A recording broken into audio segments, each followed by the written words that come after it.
Genetic fingerprinting.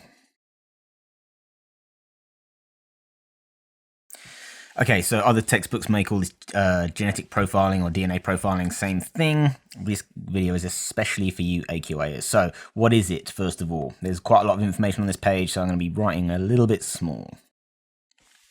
So this is identifying individuals by comparing the differences in their variable number tandem repeats, or VNTRs.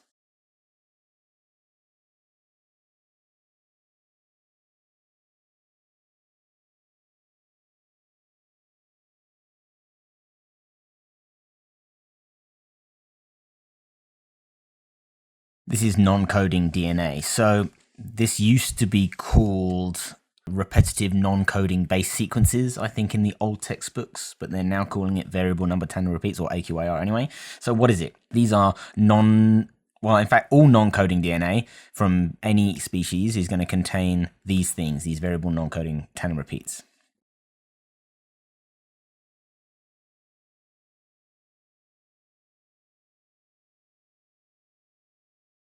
So what are these things? So I'm going to give a couple of examples that we're going to use here. In fact, I'm just going to give one example just for space, so I'm going to draw the others out below. So this could be TGAA. And I'm going to draw a space. Obviously, this DNA is going to be continuous. It's not going to be any bigger space than normal. There's no intermediate base here, but TGAA, TGAA, TGAA. And you could have 4 copies of this in a row. You might have 400 copies, maybe even 4,000. And so I'm just going to draw lines here so you can see these are just going to repeat and repeat, repeat. This is pretty much in all non-coding DNA. What is non-coding DNA? Well, DNA that doesn't code for proteins. Because they don't code for proteins, they don't have a huge impact. In fact, they basically no impact on your phenotype. And if they don't affect your phenotype, they don't affect your selective pressures. Whether you have 4 repeats of this or 400 repeats of this doesn't make you any better or worse adapted to your environment. And therefore, the mutations or changes to the number of repeats here vary more than changes to your coding DNA.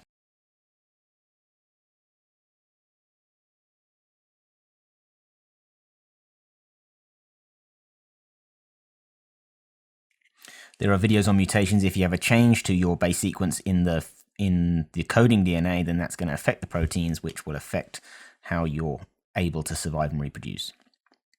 Okay, so the number of bases in each VNTR is going to vary.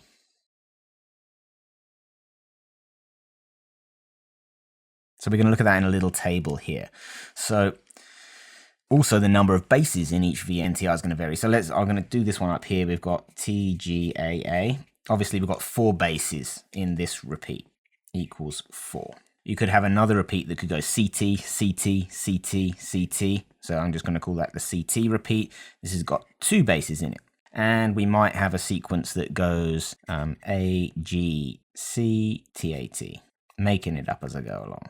And this has got 6 bases in it. So remember, the number of bases, obviously, and this one is always going to be 4. It's going to be TGAA, TGAA.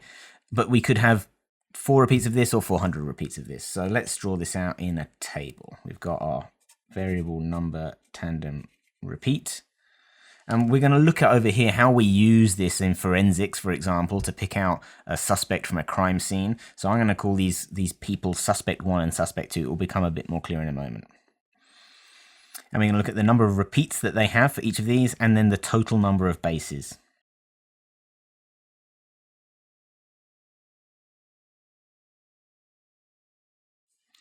Draw these out. So we've got our TGAA, which, remember, we've got 4 bases in it. We've got our CT repeat, which has got 2 bases in it, and we've got our AGCTAT, which has got 6.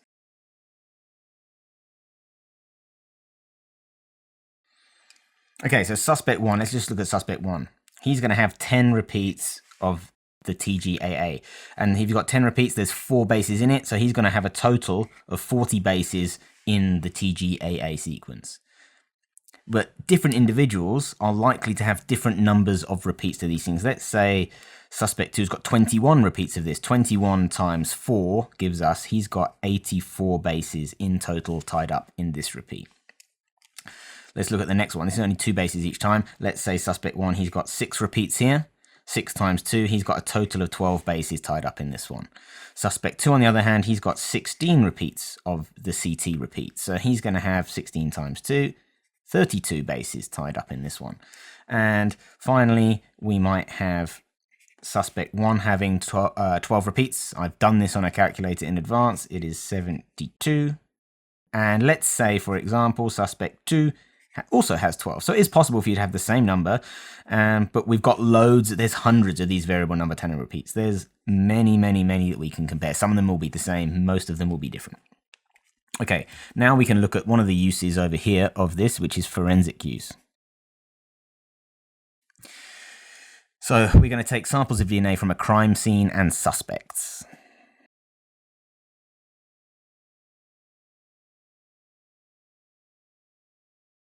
What we're going to do, we're going to amplify or make many copies using CPR.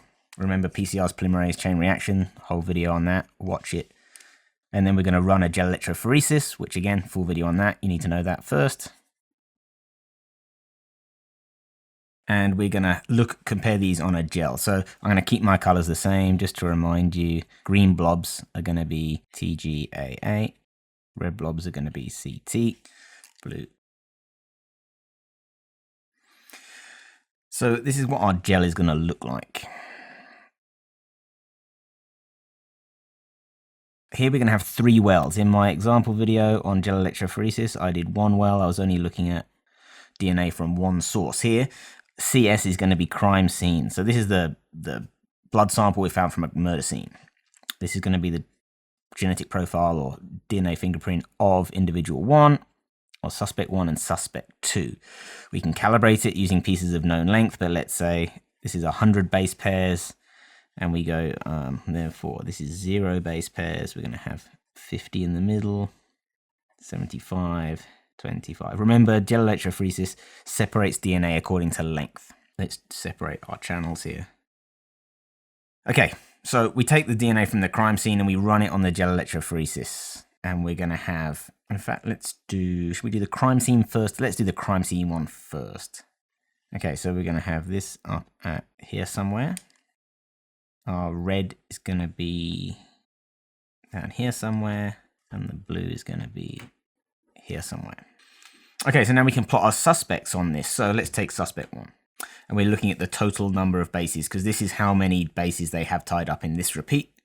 So for the green, we've got 40. So this is 50, and this is because small fragments move faster and therefore further in when you run the gel, it's going to be just under 50 somewhere. So his green blob is going to be there. Red blob is going to be down at 12. That's roughly halfway between 25 and 0. And then we've got blue up at 72, which is obviously just a bit past 75. Now we take suspect 2, totals, got 84, which is going to be up here somewhere. Got 32, which is going to be almost at 25. And then we've got the 72, they're all going to be the same. So now we can compare the gel electrophoresis for suspect 1 and suspect 2. And we can see clearly that we've got a perfect match for suspect 2 and don't have a perfect match for suspect 1. So that tells us that the blood at the crime scene came from suspect 2. So we can say the chances of 2 individuals having the same number of VNTRs is very low.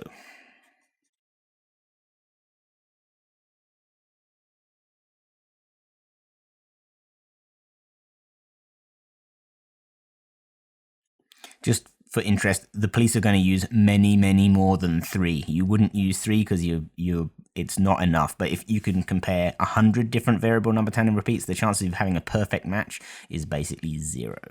So here we can say suspect 2 genetic fingerprint matches the crime scene.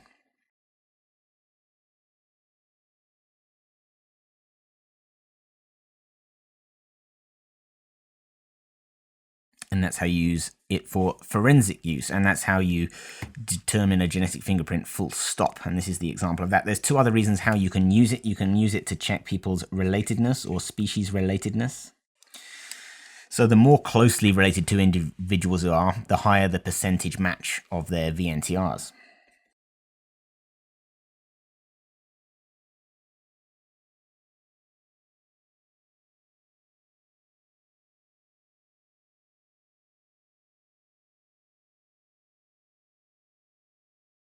So in a paternity test, you've seen Jeremy Kyle.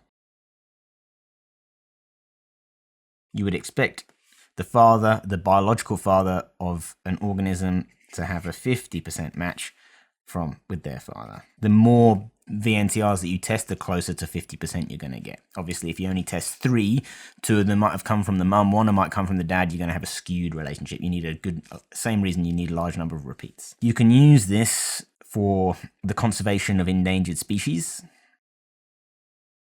by avoiding inbreeding. So if you've only got 10 surviving individuals, 5 males, 5 females, maybe a few of those females are all sisters, and if you breed them with their brothers, you're basically gonna amplify the recessive alleles. It's not very good for them. You're best to outbreed as possible. So if you can find out who's brothers, who's sisters, and then mate the ones who are least related to each other.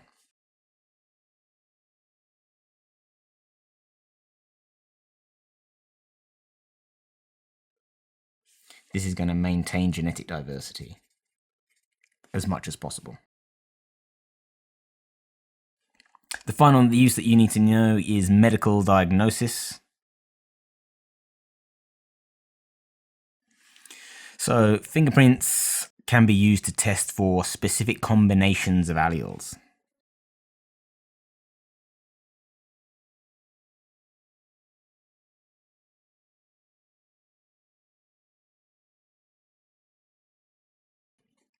Doesn't have to be always testing for variable number tandem repeats.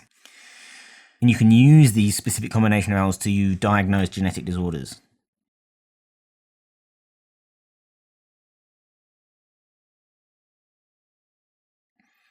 So, for example, this could be embryo screening for IVF. So if you know there's a history of cystic fibrosis in both families, you might want to screen the embryo so that you can choose effectively the offspring or the gametes that are not going to carry those alleles and therefore pass on the disease.